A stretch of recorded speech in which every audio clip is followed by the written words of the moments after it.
Hey fellas, well, seems it's been longer than I thought since I did my last video. Just been really busy with biology lately, and don't worry too much given how I try to post something at least one times a month, or else I feel kind of lazy, so there's that. And there's definitely a lot of games that are going on this weekend. It's currently the so the Resident Evil 2 just came out. The Hiding Speaking Hearts 3 is finally coming out on Tuesday, and they just pushed back Metroid Prime 4 a bit to rework it.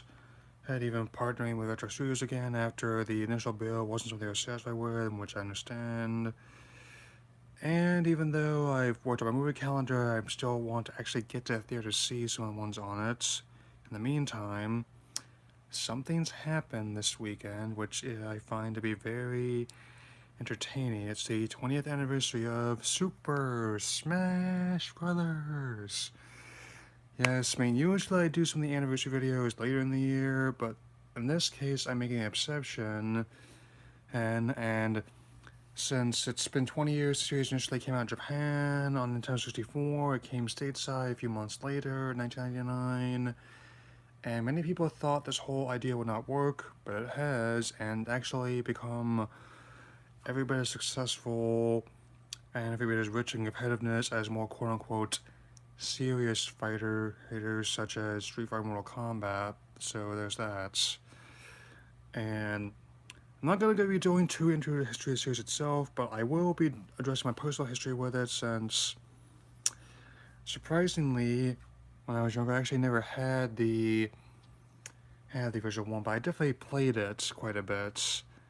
I mean, I definitely appreciate it for what it is and how it's still really fun, given how, rather than most fighting games where you actually lower someone's HP to knock them out, this one you actually raise their damage in order to smash them off the screen, and also looking at just the intro sequence, how quickly things can evolve in such a short time. That's, I mean, the first one's just like pulling like a fighter out of the toy box, and then having all your favorite Nintendo characters brawl like that. I mean, I'll address that in a moment, but Melee, you had the GameCube, the first disc-based console, and they upped the ante more. Still been used competitive play, and the standard for Land Future still wants to follow. I mean, that was the first one I owned and loved ever since I was 11. And it was kind of strange, even though it was rated teen.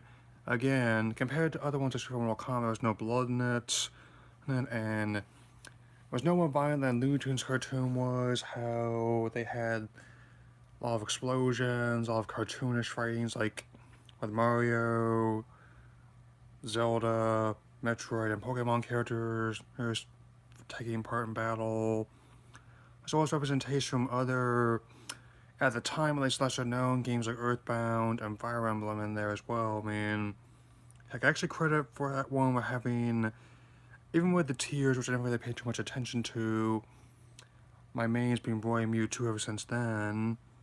And since I was also the first one to have an adventure mode, with the basic one now being classic mode,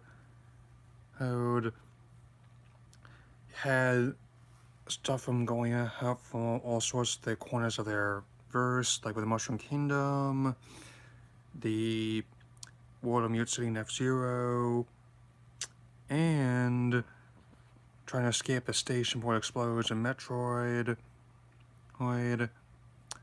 Brawl was the first one to have a story mode, and so there's Emissary, and even though it didn't have any spoken dialogue, I mean, they managed to tell actually a pretty interesting story overall.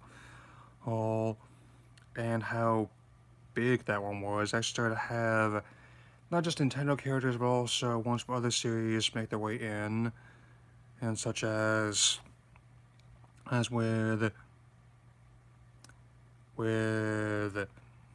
Sonic from Sonic the Hedgehog, as well as Solid Snake Metal Gear Solid series, and with the Vita's Wii U version, despite the Wii U not being their biggest console and the 3DS not being the most powerful one they released, it did have a lot of good variety of other fighters, and also the first of many titles used the very addictive amiibo. I'm looking into some of the other ones, not just the reissues, but also new fighters coming out, given how they just unveiled prototypes for the Pokemon trainer and for Snake.